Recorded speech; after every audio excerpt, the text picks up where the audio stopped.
The future is here. An innovation that will change the way the industry works. A Hot 100 chart, updated daily. The most accurate price guide on the market. Every card has its own profile with a wealth of information.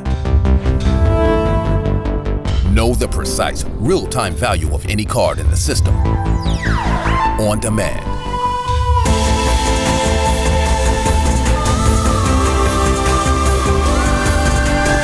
You now have the power to unlock the secrets of the hobby.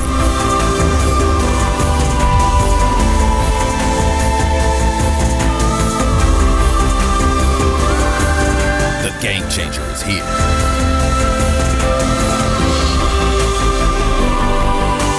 Card Ladder.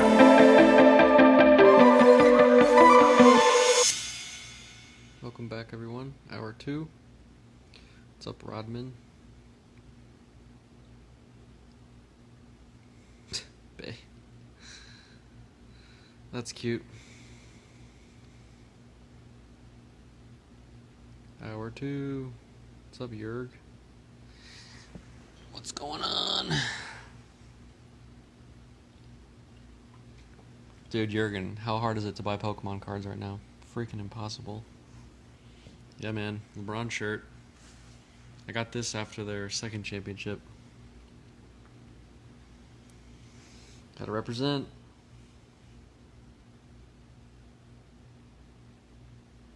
Dude. What'd you think about that, Rodman? Did you like seeing the cigar confidence? He was just like basking in his own glory, wasn't he? I don't have any Vince Carter cards now. It's super tough, Jurgen. Super tough. I only bought those 2 Charizards and it's been like nothing since. Just nothing. Nobody's selling. Everyone can sense prices are going up, you know.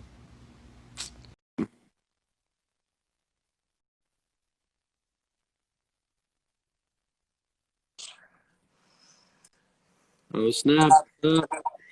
What's up? Finally get some knowledge on this damn show. Yeah. So we're gonna talk about Trey, your favorite, and LeBron, my favorite. Yeah. That's great. Backwards, yeah. eh? No, I'm just trolling. Here's Chris. Hi, everyone. That's a lot of hair compared to Chris. Yeah, that's an unfair advantage in the following department. The real goat. That's true. That's true. Shit. Okay. All right.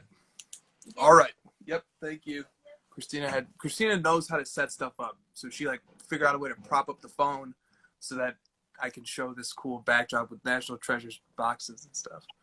She's supporting Card Ladder and Crossover. Yes, she is. All right. Man, I feel like we need to get to some of these questions. All right, let's go. This comes in from 100 cardboards, and What's up, Paul? but I will not be trapped by this question. The question is, who is the king of the hobby? Exquisite, Prism, 90s Parallels, or Vintage? That's a great question. It is. I don't know if you have to choose, right? I mean, no, they're all so important, you know, I don't want to choose. I answered that question on his thing. I actually chose Exquisite because of the rarity factor and like that short window and how important it was to the hobby and the current growth of it with, you know, jerseys and RPAs and all that stuff. You know, but I have an incredible soft spot for 90s parallels, 90s inserts, so there's not really a wrong answer, you know? No, there's not. It's kind of like the GOAT debate. You got different eras and different things to like about them, you know? Yeah. Nice try with that one. But I'm definitely partial. I will rank those. What does this say? Earned, not given. And there you go. LeBron. I would go 90s Parallels, Prism, Exquisite, and then Vintage. That's my preference. I'm not saying that means that one of those is the king. There is no king. These are kingdoms. This is like old Europe. You had different kingdoms. in different reigns that maybe come to the fore for a little while and then subside, and then another one comes in. But that's how I'd rank those. And you know, I could totally see somebody having the exact opposite order of mine and putting vintage up top and then exquisite and then prism in the 90s. I could see that too. I do get defensive Rodman. Oh God. I think it's annoying that every year LeBron wins a championship, we immediately have to start talking about how he's not the GOAT. It's like, come on, man. Yeah, and you know, we get clickbaited into it. And then Skip Bayless is gonna have to have a take, and then Nick Wright is gonna have a take. He's like the excuse king right now. He's just like, well, it's because, you know, the Clippers didn't like the bubble. They got lucky with the Heat. You know, the Bucks were pretenders, and they got lucky with the break. It's like, oh my God, man, you're just full of excuses. Can't you just? Yeah, no, I know. It's become shameful. It's beyond shtick. At this point, It's like I saw an interview with Shannon Sharp about that, and he was like, "Oh yeah, Skip's awesome. Like, I love it. It's a great show. Like, it's a show, you know. Like, they're purposely just being ridiculous to each other." Yes, they are. You know, yeah, that's good. Next question. Next question. This comes from Kings Angels 22. I like this question because it had a personal part to it. He said, how many people do you think leave the hobby after COVID-19? Then he goes on to say, I came in this year and I got hooked, but I think many will direct their attention elsewhere once everything opens up. So this is an interesting question because he wants to know what other people are going to do. He tells his own story that he came in this year and he's hooked, but he's worried that other people who are similar to him are not going to be equally hooked on the hobby, which, like, as a side note, kind of speaks to the psychology of collectors. Collectors are a very, like, risk-averse bunch generally, and they worry about things. Like, so even though, like, he himself came into this hobby during COVID and is hooked and is staying, he's still worried that other people in a similar predicament will not. What do you think about that? Yeah, I mean, like, when sports came back, people left the hobby, right? They found the interest in sports themselves, or maybe that was just a product of the speculation ending and the sports starting, but it seemed to be a little bit of both. And yeah, if like the country does open up again soon, then I think you'll see some interest go away from the hobby. But then, you know, basketball's going to start up again, and people's attention will come back, and it'll just kind of keep doing this like oscillating up and down sort of thing. That's kind of how the hobby goes. And like I've said a million times over and over, and I'll just keep saying it, like, people are going to come and go into the hobby. The goal is to keep them in the hobby once they join. So that guy you just mentioned that asked the question, he joined for a specific reason during COVID. And the hope is that he stays because he came and he enjoys it, right? And he's hooked for life. Because there's a ton of us, like you and me, where we come in at a random entry point, and that's it. Like, we're in for life. So the more that happens, you know, that's kind of the goal, right? I totally agree. And take confidence in how fun this hobby is and how great it is. I think you can take confidence in that. But in intellectual fairness, some of the reasons that were pointed to for the basis of the surge that we saw was that COVID-19 basically trapped people inside. They couldn't go out to games. They couldn't spend money. They couldn't go out to eat. So all of a sudden more money got diverted into the hobby. And if you take away that cause, it's logical to think that, yeah, there will be less money going into the hobby. But guess what? We already saw a phenomenal correction happen. And that correction happened in September after the August insane peak. That correction may have already happened. I don't know. How could anybody know? But why would Pokemon cards go crazy right now as opposed to when COVID hit? There's different variables. There sure are. I want to send a shout out to Shia real quick. Steelers cards. I see him in the chat. He has a hilarious new episode with the Sasha T show. He's just going at Sasha the whole time. I have no idea what got into this guy, but it's a great show. And I want to use that to talk about two things real quick. I meant to talk about this at the beginning of the last segment. Number one, hobby content feed on cardladder.com. We have a feed that posts content from hand-selected content creators every day. I see Jake of 90s B-Ball Cards in here. He is definitely one of those hand-selected content creators whose content is featured on that feed. Rodman hit me up the other day. He was like, dude, I need to listen to some hobby content. I was like, bro, go to the hobby content feed. There are maybe on some days dozens of new podcasts that get uploaded to there. And they're coming from people who probably have interesting opinions and have probably made an interesting video. And then the other thing is articles on Card Ladder. We have a new articles feed. It's already maybe 10 articles deep. Frankie 3500, John, GNK Sports Cards. People are just absolutely writing thoughtful, provocative pieces. I don't know if you want to say anything more about either of those two things at this time. No, it's awesome. And big shout out to the guys who make all that content and keep things interesting. And I mean, you and I are big supporters of the entire content community. So anything we can do to help get those guys' names out, we love it. So anything we can do to help. And I mean, they're helping us by writing articles for us. So it's least we can do is pump their name and get their content out to the world because it's awesome. I agree. So yeah, like if you ever need content, if you ever feel a content drought, which is weird to talk about. It's free. Right this now. Isn't the paid version. This is the free site. This is on the free site. Indeed. Okay. So so many directions to go here. This comes in from Peter Pac-Man, who is a content creator on the rise himself. A meme lord of his own making, in a different vein than the meme, but certainly, his stuff is hilarious. Peter Pac-Man writes in, the hobby changes so often. Should we embrace change and make it a part of hobby culture? Or do we create sides and groups so that all feel comfortable within the space? Probably both to those. I mean, yes to both.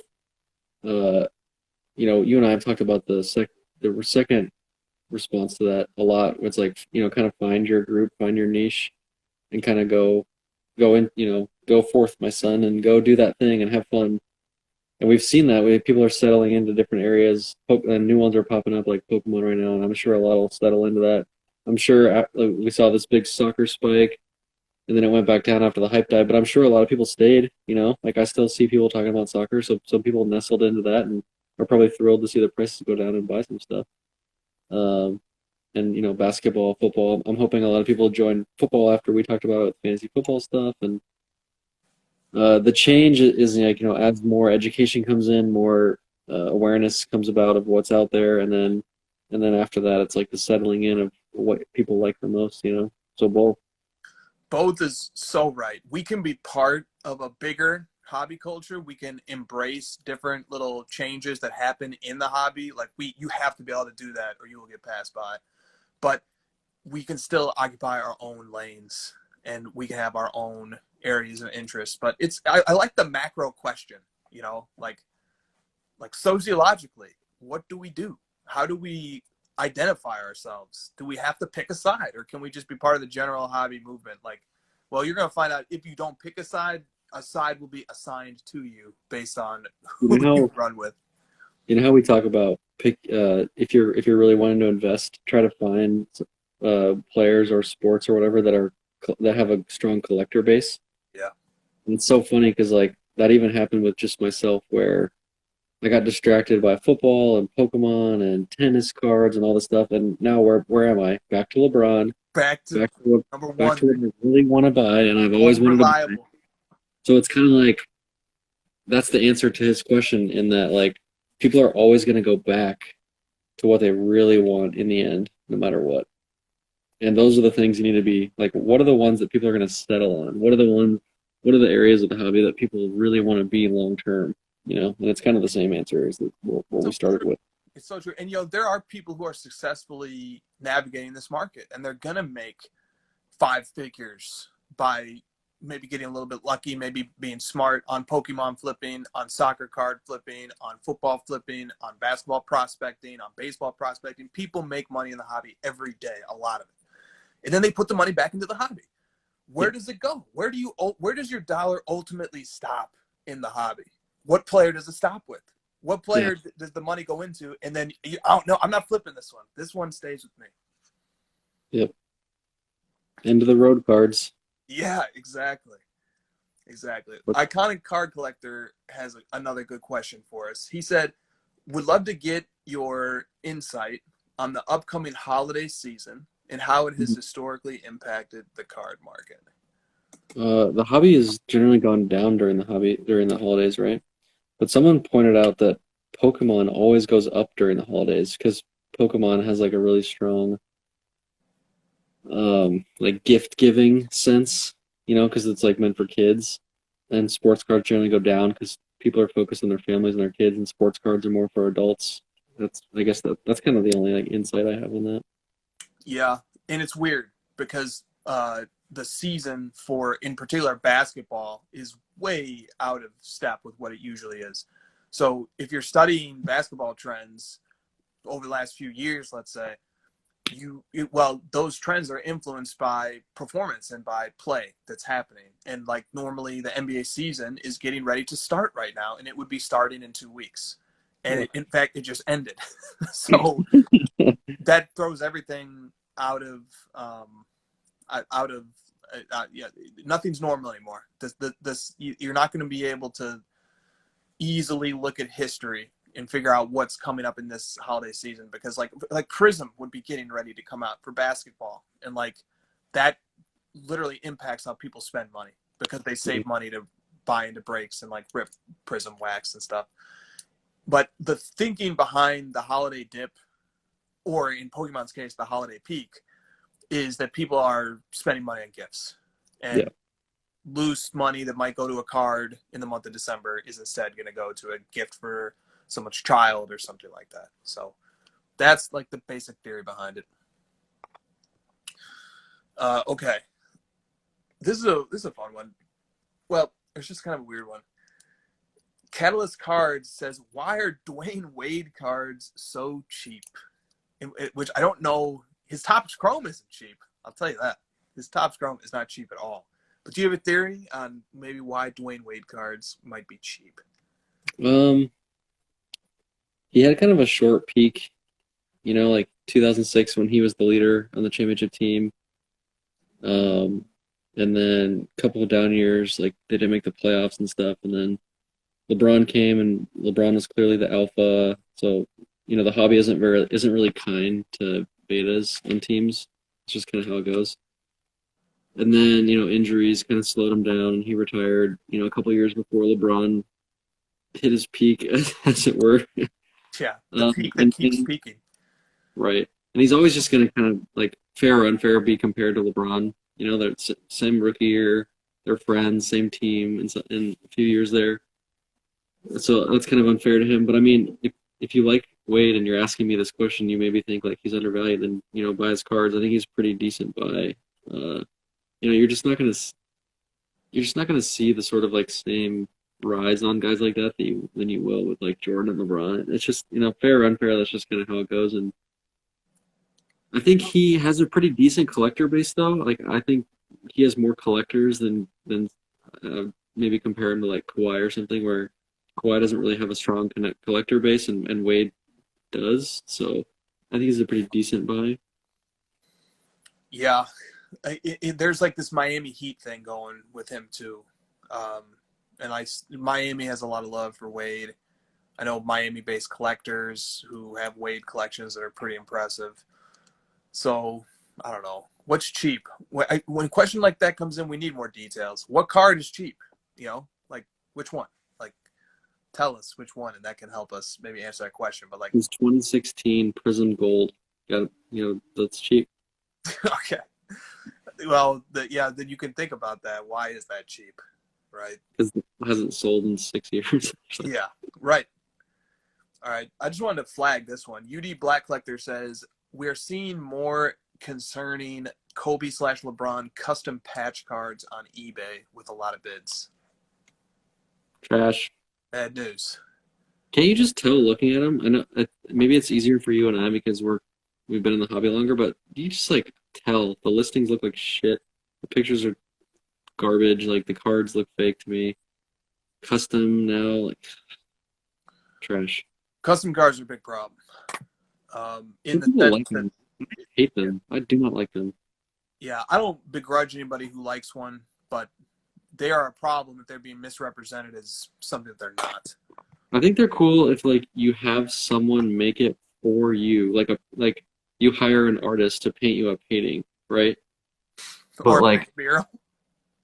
right. But to sell them on eBay just feels really slimy. It does. This came in from the chat. Good question that I want to touch on for a second. Do you think they will get a full NBA season next year? The talk is that the season will start in March. The player speculation will be crazy if that's the case. We touched on that in hour one. If there's like a 5-month window for people or a 4-month window to speculate on basketball cards all over again, we might see an unsustainable run-up like the one we just saw. I think the only thing we know about the NBA season is that none of us know anything about the NBA season. Yes.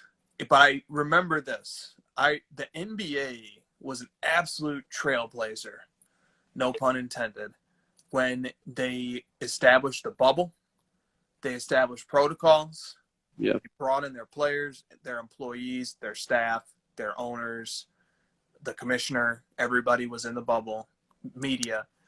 No positive tests during the entire bubble, and we had one of the all-time great NBA playoffs with so many memorable moments.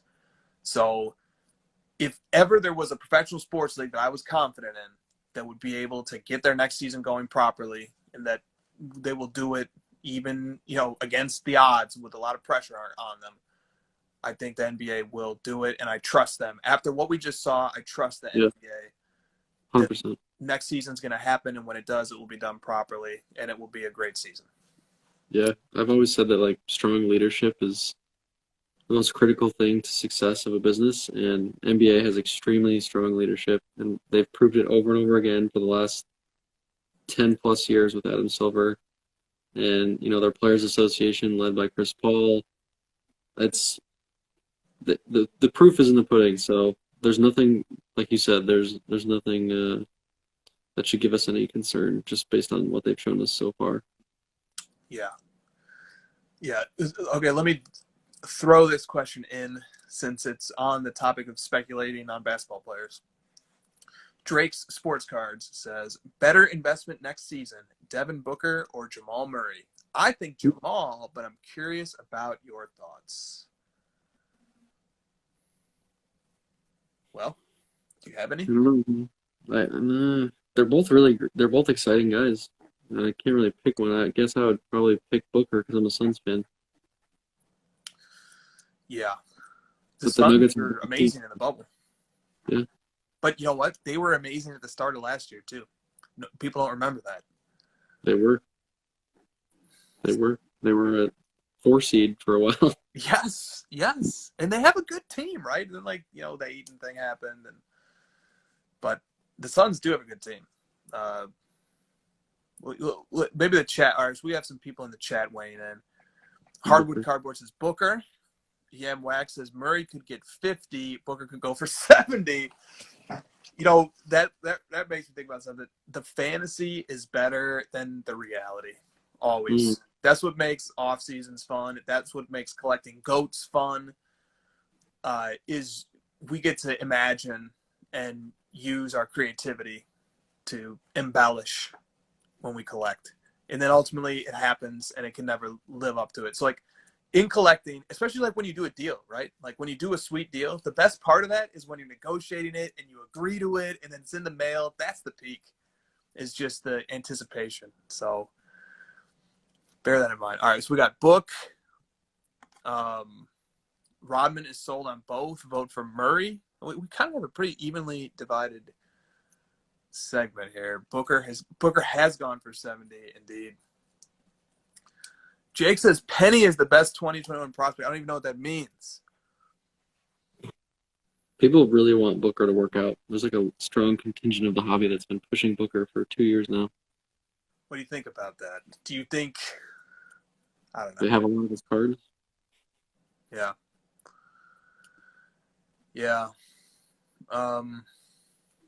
And I mean, it's the same post. This guy's gonna shine this year. Here's my picture of 50 cards that I own. Seen that post a million times. It's true. Every prospect gets that treatment to some extent. All right. I don't know, but Booker is like clearly the best player on his team right now, and Jamal Murray, in my opinion, is not.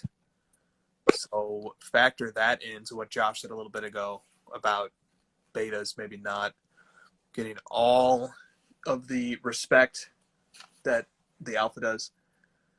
The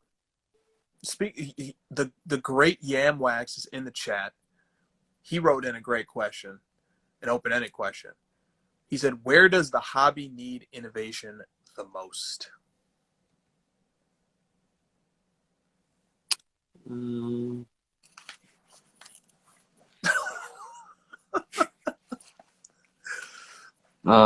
Marketplace. It needs better seller protection. It needs better transparency on pricing, price guide. It needs card letter. It's such a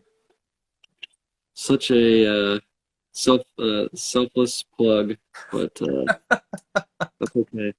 Second, I would say I think the automated grading is important. I think some like innovations on the grading side are important, and we're seeing some of those from PSA, and it's making a big difference in my opinion. Just some more innovation there. But man, like knowing the value of a card and the price of a card, it's so important. It's everything. It's the whole market. That's how the stock market works. It's built on that, right? Like that's all it is. What's the price? How can I feel confident buying something? And a bunch of different things are popping up. I think what we're doing is important, Chris. I think card letter is very important, and getting that data to be free in a lot of instances is important, and having a fair marketplace is important. Having confidence and trust through things like PWCC that we've been talking about is important. We all play a role in that, like it's all important and it adds up. And innovation on the market itself and the maturity and the growth of it is that's my answer. That was so well put that I won't even touch it. I'm going to add something though. Okay. This came up in a group chat, so I can't take credit for it. Oh, But here's what we need innovation with. Selecting better Nationals locations in the non-Chicago year. Atlantic City? Come on. I have sources that tell me that's the worst location by far, and they just replaced. You have sources. I have sources. And I haven't been to Atlantic City yet, but I just heard it's not good. Compared to Cleveland was awesome. That was my favorite. Okay. Because I'm not there for the city, I'm there for the show, and the location itself was huge and very spread out, and just lots of room to move around. Yeah. So Cleveland is nice because of the facility. Chicago is nice. Cleveland's done. Yeah. So what I see happening in grading in lots of segments of the industry is people have been in charge for a long time. They have a lot of influence and power in the hobby. And why should they change? Things are going great. Why should they change? Yeah. So it's going to be up to people to intentionally disrupt things to make a change. Like I remember they were talking about trying to make a West Coast National back in my glory days in Southern California. So maybe that will happen, right? Maybe that. Let's make our own national, Chris. I think if we put the word out and promoted something properly through our avenues for a 6-month window, we could probably assemble a decent crew of collectors and dealers and everybody else. I miss card shows so much. That's literally the word. I mean, other than the tragedies that have been happening, people losing their lives and stuff. Us not having a card show is just sucks. It's up there. So when you walk into a show, what's the first thing you do? Find my homies. Okay. What if they're not there? Start looking at cards. Just walk around, hitting up tables. Are you display case browser? Do you go to dollar boxes, everything. Don't touch the dollar boxes now. I'm more of a social being. I'm not there to look at the cards as much as I am to talk to people. I can see the cards on the internet. Okay. I'm there for the festivities of it all. Yeah.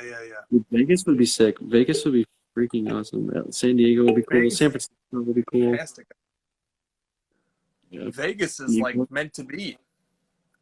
And these places, these different cities have amazing venues for giant conferences like this. Like there's places all over the world that have locations meant for this kind of stuff. So maybe it's a cost thing, like Atlantic City is probably cheaper for these guys to set up. I don't know. Like, I mean, dude, cards are booming so much that who's to say someone won't fill this void of like making a better show or like a bigger, broader show. Yeah. Yep. And the show is important. It's important to see with your eye. When we're on eBay browsing, it's just us in the app. We see stuff sell or whatever. But when you're at a show, you see lots of people transacting.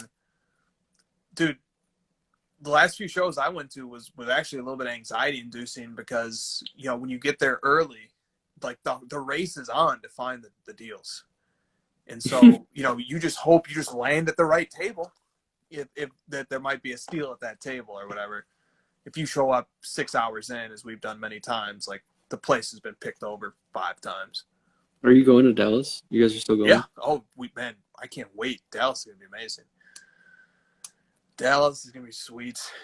Trying to keep a small lid on that though, just like the people in the chat can know. If anybody makes it to that second half hour of the crossover, you will see us at the Dallas show next month. I know of a few other great collectors who are coming too, but I look forward to the surprise too of maybe we'll let people know about the presence we will have there like a week or two before. I just think in-person hobby is important. I just think it's a big deal. It matters. It makes collecting better. And you can learn a lot from just talking to people. Back to Collector says he's traveling from Philly to Dallas. Robin, the Dallas show is big, man. It's over 400 tables. Yeah, it's big. It's over 400 tables. And, Dallas is an important city to the hobbies ecosystem as well. You have Panini is there. Yep. Beckett is there. Those are two of the big institutions in the hobby. Yep, totally. Yeah. Rodman, it's so funny. The person who planted the seed originally with me was Garrett, and he said he was going. And I was like, well, man, this show looks amazing. We need to have a presence there, basically. And then it's basically this year's national, I think is fair to say. And then Garrett said he can't make it anymore. So now we will be there. Rodman, you should fly in. Yes, Kings Angels, Luca will be there, but he will not be signing. But he will be there. Maybe you can touch him. Show him, show him your gold prism. Tell him how rare it is. Dude, I get so nervous about players. I would never show a player that I collect the collection because what are they going to say? Oh, you made all this money off of me? Or, oh, this is worth this much? Where's my cut? Let's go. That's probably what they'd ask, honestly. How much is that worth? That's probably their first question. Yeah. I just get nervous. Go on the RPA and be like, did you sign this or? It's hilarious. That's the first question I'd ask Luca. That's the first thing to do. Is this your signature, sir? Did you sign this? And just see hold a big light up to his face. Where were you when you signed this? Did your mom sign this? Tell me the truth. Then I'll break out a paper with 3 different pens and say, sign it. Let me see all your different signature variations. So he won't be signing at the show? He will not. I'm full of poop. He will not be at the show. His mom will be there signing. His mom. Well, that's what it was. That's what the flyer said. Gotcha. Makes sense. His mom. Yeah, but I'm looking forward to that show. Health precautions in full effect, however. Gotta have the mask. Gotta I have don't the know, man, it's gloves. Texas. I know it is. That's the thing. Texas is like, just don't die, I guess. You'll be fine. Yeah, I'm not trying to take that risk. I'm gonna be looking like a surgeon in there. Got Texas, man, they're the yeehaw, I guess, Show up and bring whatever you want. yeah. We got some questions about high-end collecting and rare card collecting that I want to rifle through. This comes from Sparky Collect. He says, would you buy a rare raw card if you knew it would not gem? Yeah. I got a PSA 4 today. That's what I'm saying. We do it all the time. Most of mine aren't gem. Like, I think my top 6 cards, none of them are gem. They're all 9s. Yeah, like that's one of the nice things about rarity is that it because what's the point of condition? One of the points of condition and grade is to create a more exclusive population. Would you rather have 2 Grail 9s or 1 Grail gem? Depends on the grail. Just On the grail. assume, like a Jordan Rubies PMG, like Grail, big one. 2, easy. There you go. There's your answer. There you go. Yep. I'd rather have 5 of that, the 5 that I have that aren't gem than 2 that are, 3 that are. Yep. Yeah, especially with grails, like with cards that you might only get a chance to buy once every 5 years. I'm not waiting for a gem. Yeah, it's like BGS 8 RPA. Let's go. Let's go, dude. That's plenty fine. Yes, sir. Yeah, okay. Especially as a collector, dude. Like, it doesn't have a big fucking dent in it. I'm in. I can see the card. It looks fine to me. Lameme James making 9s great again. Yeah, he did. Dude, there should be way more focus on that. Like that concept that you just said, like collecting and finding rare items versus having to get a gem of a card, Yeah, I agree with Like, that. If you could just what's the rarest, most awesome piece that you can find? That's That's definitely what it's all about. What's up, Garrett? Nice to see you in here, sir. I was just talking about you. He said, speaking of grails, why is Rodman unloading a grail? You know why? You know why? There's only one reason Rodman sells cards. It's so funny because there's like certain guys when they start selling, you're like, what are you buying? Exactly. What did you do? It becomes a game. It's like, what big card just moved behind the scenes? Because that's why this guy's selling. I know what he got, and I'm so excited. Yeah, he's a SOB. Yeah. He got it. He bested me once more. But congrats, dude. He's got what you got and more. Yep. That's well done, Rodman. But I will say, Rodman, it's not by accident. That dude puts in the work. And he has the patience, and he just gets it done. The guy is a legend for a reason. All right. This comes from Back to Collecting. As high-end collectors, if you have a nice gold prism or something raw that you know will not gem, would you rather keep it raw or have it as an 8 or a 9? What do you think the consensus is among high-end collectors? 8 or 9. Yep. Same. I love the slabbed card. People like having raw exquisite cards, maybe because they know it'll get like a 6 or something. And because you generally grade the exquisite, like thicker cards with BGS, and the BGS 8 and under slabs just look horrible. Yeah, that does suck. But dude, I just prefer a card to slab. I don't even care about the number on it that much, to be honest with you. The 90s yeah. parallel rails, I don't care what grade it is, just PSA it for me. Yep, put in the PSA case. And one of the nice things about PSA, which is put there on their site for anybody to see, is their guarantee policy. Yeah. And what that means is, I'm paraphrasing, but basically the way their guarantee policy works is the card, if it's overgraded and they review it, like let's say it's a 10 and they say it's actually an 8, They will take the card. They will ask if they can have the card back. They will put it into an 8, and then they'll pay you the difference between a PSA 8 and a PSA 10. So that's one thing. But the other more important thing is that they guarantee the authenticity. So if a card is graded that turns out to not be authentic or was trimmed or altered or something, they will buy that slab back from you at the fair market price. And I've talked to several people who have had experiences with this, and they said PSA fairly valued the card when they bought it back. So yourself included. That type of protection on a 90s Grail is worth the grading fee. And it's worth getting it into a slab. I need a Grail. I need a card. No more. Dude, no more Pokemon. I'm so freaking pumped right now. I know. I hate you. I'm so hyped right now. Get out of here. Get your own fucking. Dude, I'm coming in, baby. I'm coming. Look out. I am invading. When I bought those Jordan Grails, now I know how you felt. How I still feel. Fucking. At least it's not one that I have been chasing. Yeah.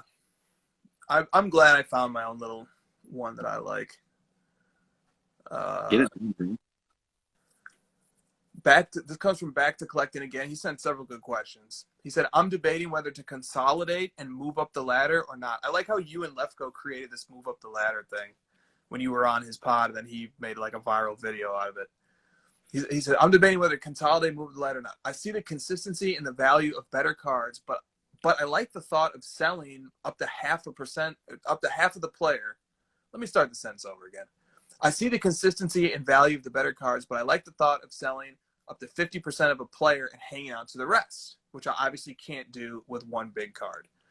So he's saying, I'd rather have fractional ownership of this player's stock, basically. I'd rather have I'd rather have multiple cards of this guy so I can sell off like half of it or whatever. Whereas if I have a big card, I can't do that. What do you think about that? I feel like I can't answer this question for this person. Like, they have their mind made up, it sounds like. I mean, I prefer consolidating. It's just always been my thing. So I'll like buy a bunch of stuff and then consolidate it into one and then start over. So I guess I wouldn't close myself off to the thought of having one big card and that being the end of it. Like, that I'm stuck with this one card, because you're just gonna keep going, and then you'll start over and pick up more smaller cards again and then consolidate again. So I wouldn't let that stop you. Rodman says consolidation is tough, but once you do it, it's an addiction. It really is. Amen. Once you get a taste, you gotta it's like you reach the mountaintop, it's like, I gotta get here again. I can't. It's true. Oh, this is interesting. Addison23 says, as a card ladder subscriber, thank you. Are you worried about how cards are requested versus more rare parallels? It feels as if there can be a problem for more experienced collectors. I'm not quite sure. Could you ask that question again?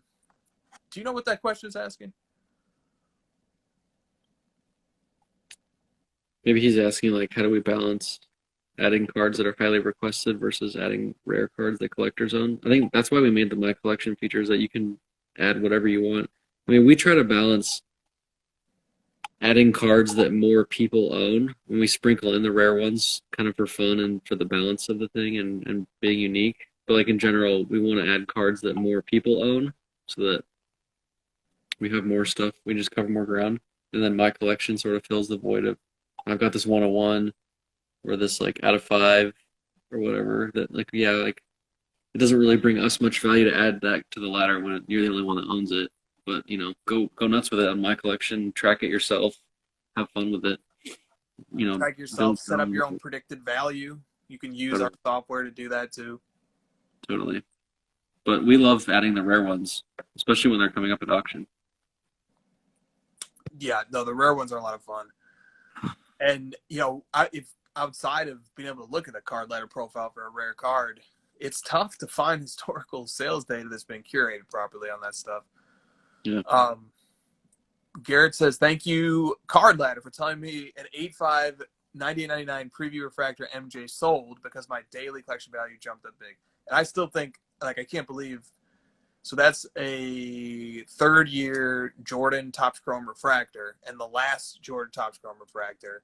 It's extremely rare. It's a cool card. Stephen Gold always says how much he likes the pose, the Jordan pose.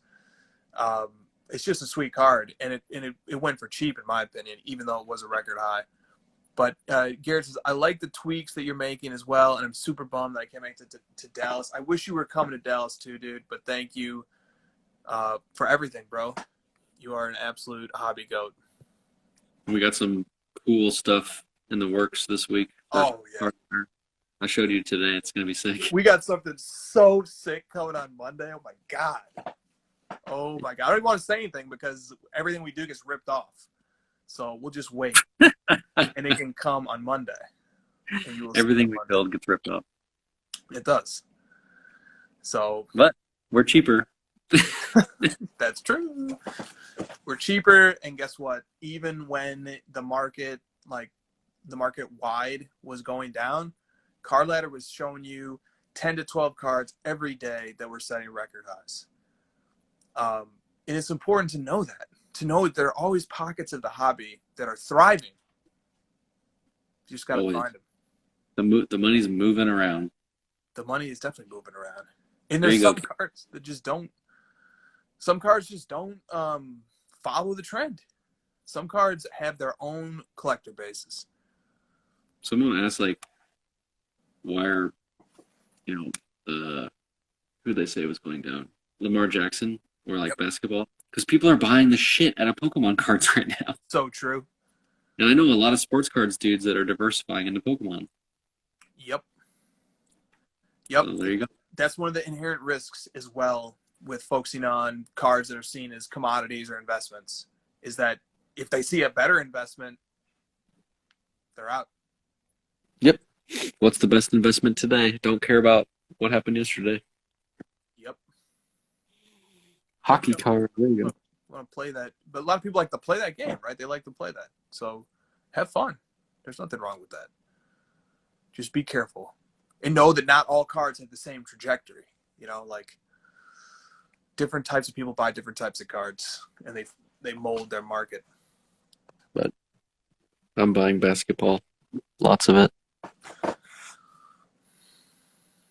Yes, you are. Basketball's cheap. It's the best sport. And it's in the off season. So buy it. It just makes too much sense to me. Not as much risk. Yeah, there's not a ton of risk in Pokemon because, guys don't get hurt. And so the risk is the population of Pokemon. It's quite a bit higher on a lot of that stuff. So there's no serial numbers and requires more education. Yeah. All right. Let's hit a few more. This came in from Devin Cran 37. He said, with card prices dropping, will submissions follow and grading prices and turnaround time improve? So he's looking at the glasses half full and saying, hey, prices might be dropping, but guess what? We're getting our orders back quicker now because less people are going to be submitted. Do you think that's true? Yeah, probably. Great. What's up, Bennett? Great guy. Yeah, probably. I mean, if interest drops and prices are going down, then people are submitting less. There's less money to be made submitting. There's less people submitting. And the prices went up so much and the times were so bad. I'm sure it turned away a lot of business. So we'll just sort of see a reversal. And then because it'll be cheaper and faster, more people will send, and we'll just sort of like bounce back and forth, I guess. Yeah. Yeah, I'm so scared to send cards into grading, and the uncertainty freezes me into inaction. I have hundreds of cards that should have been sent to a group sub a month and a half ago, and they're just sitting here because I'm just like, well, it's gonna take 6 months to get these back. I just don't move. I just need to do it. I need to get it done. Yeah. PSA grading harder as of late? I don't know. I don't think so. I know that some people say yeah, but I've had tougher subs and I've had easier ones than normal, so I don't know. Yeah. It's an interesting question. There's a lot of data that we just don't have that we could have. Like, PSA could publish how many 10s, 9s, 8s that they grade every day, and what type of cards that they're grading. Like there's so many things that we could do with data, but we don't do it. Fractional cards scheme. You chose that word very carefully, friend. He's not high on that because he's I don't want to. I'll just say my take from his opinion on this, on fractional ownership models, is that in the art world, it seems it has not worked when they tried to split up ownership. That's according to Wani. So maybe Juan can weigh in on that. Maybe make a video about that or something. Explain to us why. I'm selfish. I want the card to myself. Yeah. I don't share it with a bunch of weirdos on the internet. And like that matters a lot. Like it's a collectible. I want to collect it. Yeah, exactly. Look, you've had your first edition Pokemon set for 3 or 4 years, which like is amazing. It was amazing to see it. Like it's one thing, and this is my whole point. It's one thing to like think about it and think of owning it, but it's another thing when you just like literally like show it off and you're like, oh, this guy was my favorite, so I got him as a PSA 9. Here's a Charizard first edition. It's just different when it's in your hand. When you show it to somebody, it's just a different thing. Yeah. I sent Josh money and he says I have 1/1000th of his. All yours, buddy. Back to collecting's a goat tonight with the question. Dude, back to collecting's on it, man. He sent me $5. Yeah, but now I got the card and the money. What a win-win. Thanks for the money. I like Venmo better, by the way. If you guys want to buy fractions of my cards, I like Venmo.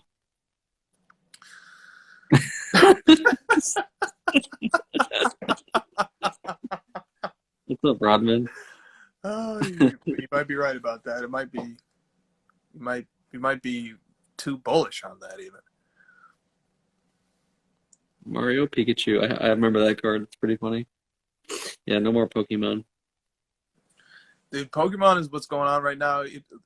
Pokemon's having like a LeBron moment, dude. It's an all-time great, and it's just killing it right now. You know, you got to respect what it's doing. Garrett wants some of that red PMG action. I don't know anybody who has one of those, and if I did, they would not make it available for a fractional ownership scheme, as Wani called it. Scheme. But you know, I do want to like show respect to people because you and I know what this is like to become a startup in the hobby, you know, and how much work it takes and stuff. But like, I respect anybody who's trying that, but that doesn't prevent us from having opinions about how that model works. I think if your business starts with the intention of only making money, it's different than starting with the intention to improve the hobby. Yep, I agree with that. All I got to say. I totally agree. We didn't make Card Ladder to make money. Nope. It's been a byproduct.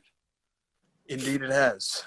And dude, not only is Card Ladder, I think, give me a lot of pride because like we are helping people become better collectors, I think, and we're helping people to enjoy the hobby more, which is like the whole point of the hobby is to have fun and enjoy it.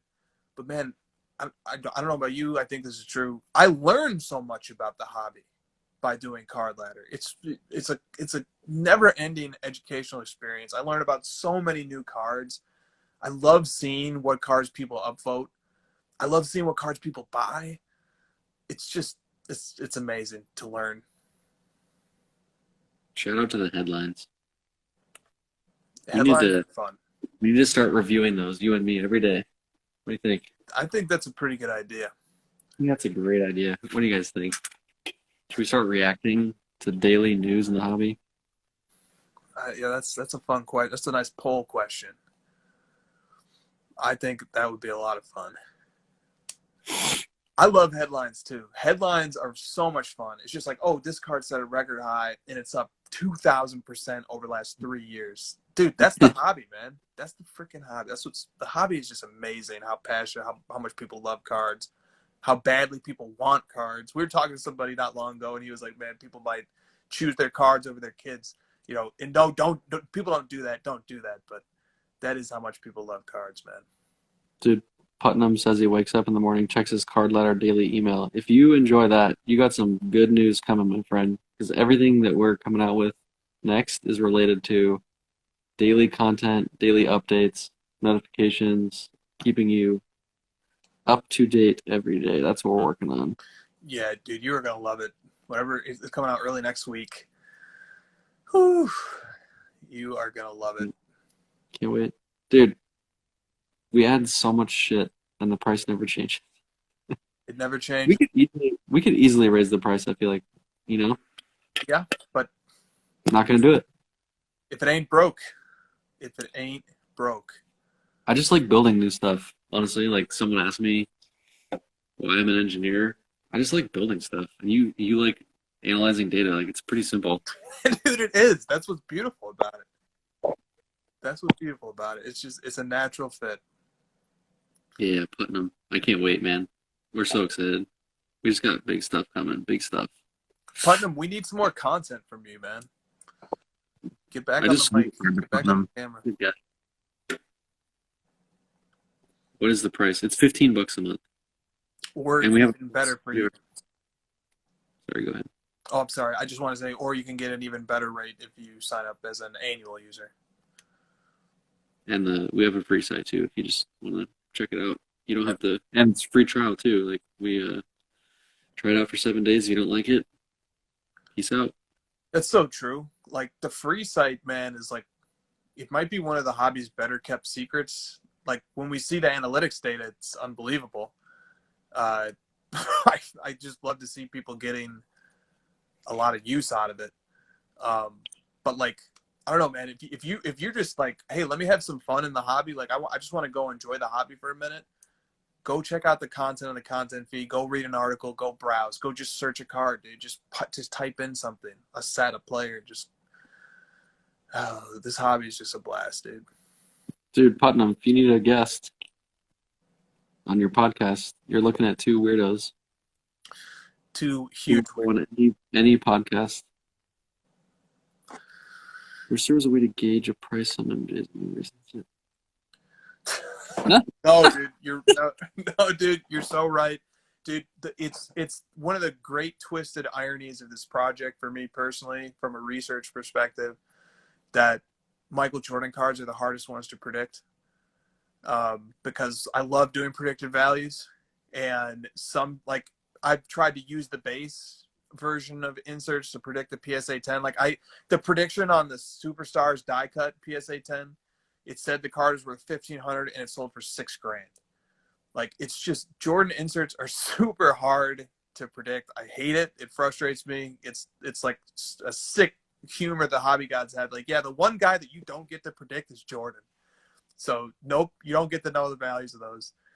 But that's just, we try to do predictions when we can, dude. But like some of that Jordan stuff is just, I had to take the predictions off because they were terrible. They were abysmal.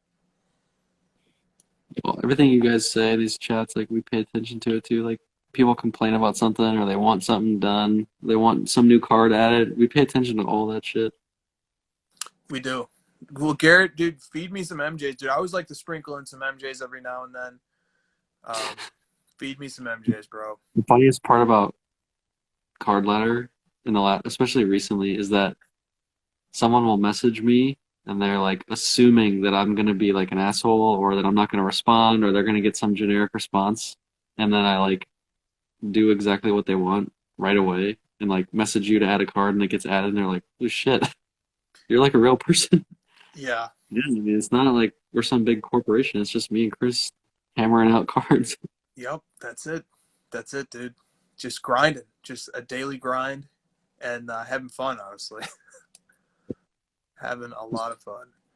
Not a big secret. We like cards and we built an app to like it more. Back to collecting. You win the night. He says he tried it for 7-day trial about the year after a couple hours. Hell yeah. Dude, you are a legend, bro. Thank you for hopping on. Great questions.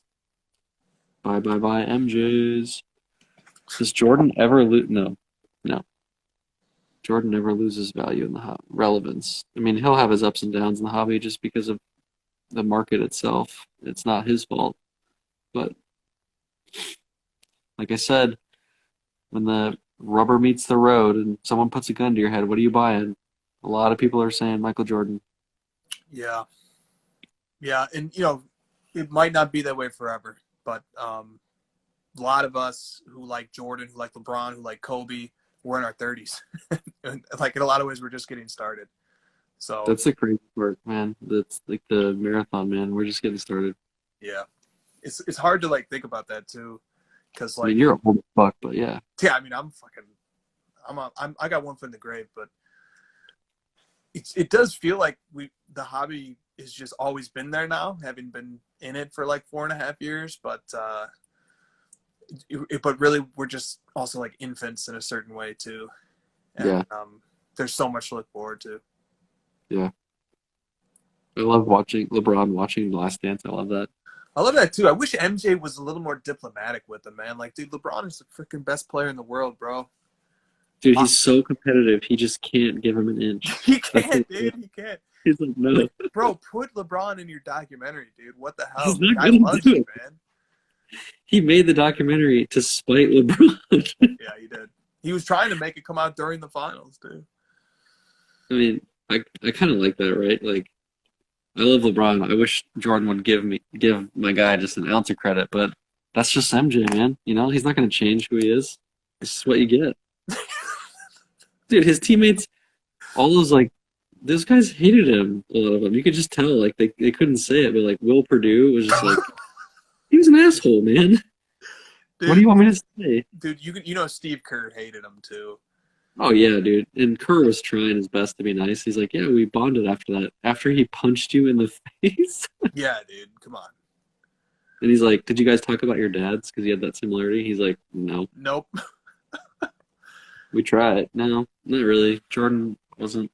And my favorite still is the one where he's like dude, he's like, God, I'd be like, Jesus, man, let me play. Like, you're gonna be all up in my ass already. I would hate Michael Jordan as a teammate. Oh my god.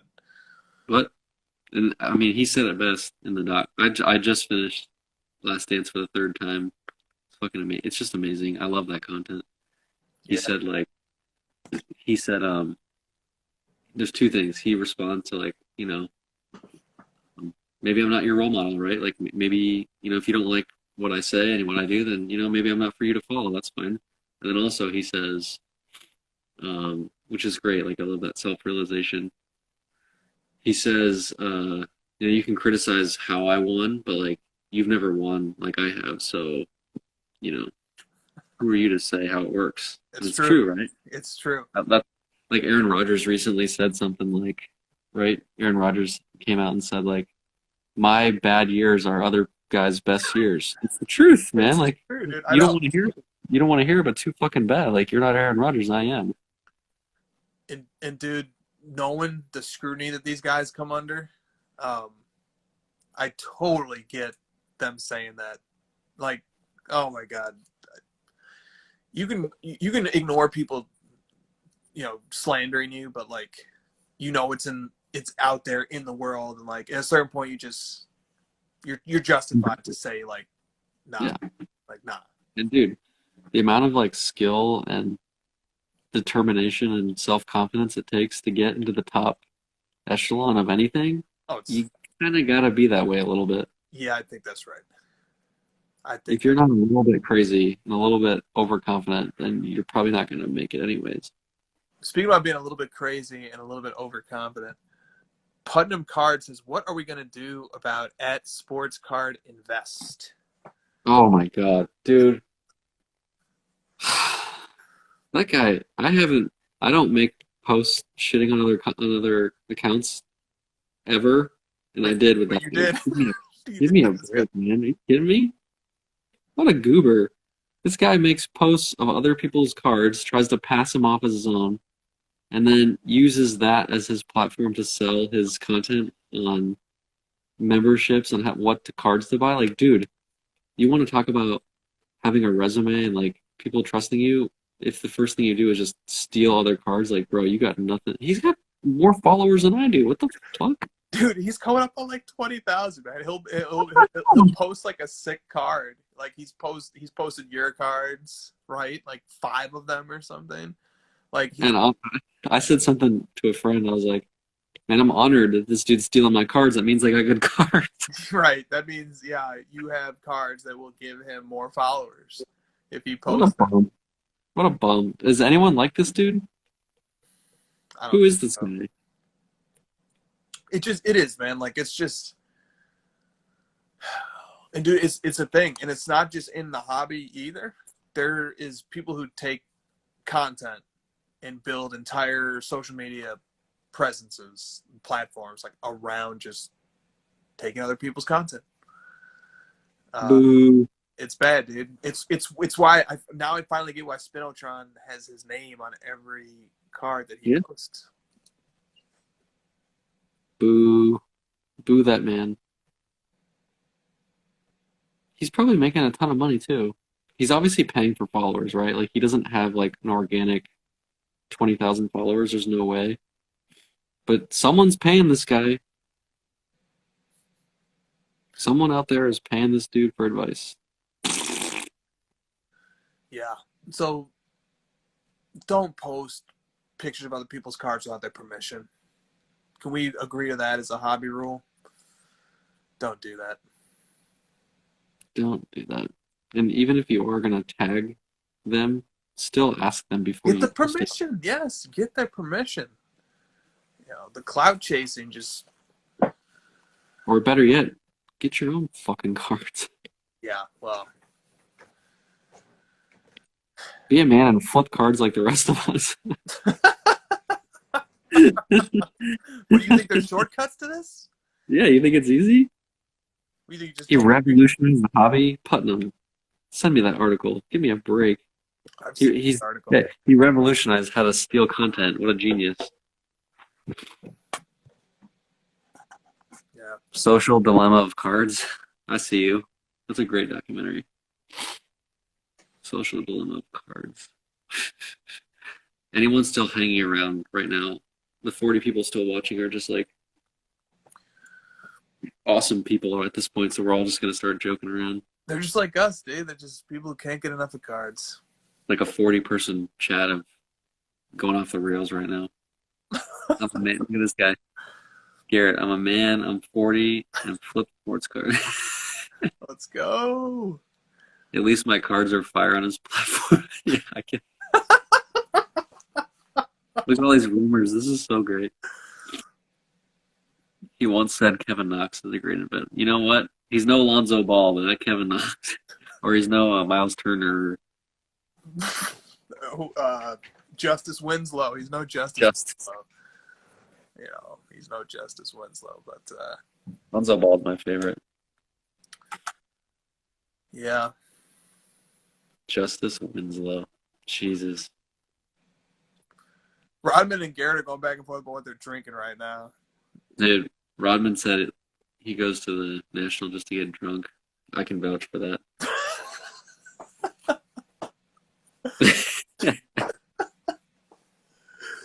Oh, shit. Rodman's awesome because, like, most guys aren't carrying around beers, but that dude just, like, finds where the beers are and is always carrying one around the whole show. It's awesome. And it's always full. Wow. Rodman is the man. Rodman, I'll just be like, where'd you find that? He's like, yeah, it's in that corner way over there. This is my second. I bought two and I chugged one and now I'm on my second. I'm like, geez, man, let's go. There he is. Look at him. Oh, he knows it's true. He's a connoisseur of the adult beverage. He's just scoping out the alcoholic beverages right when he gets there. Dude, Yamwax might be a fellow podcaster with Putnam after tonight. I saw those guys hooking up. Dude, if we played a small role in facilitating that, hell yeah. That will make me happy. The world needs more Yamwax and Putnam. Crown and Coke.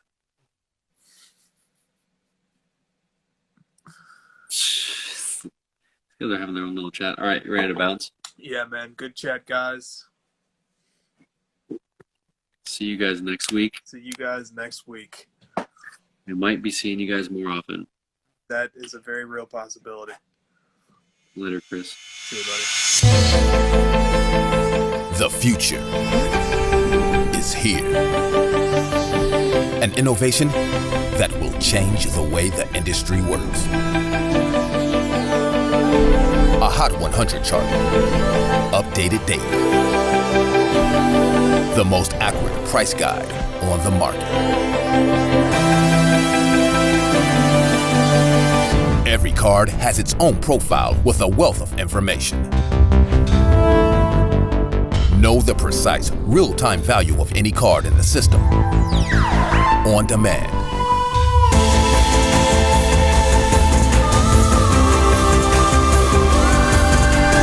You now have the power to unlock the secrets of the hobby.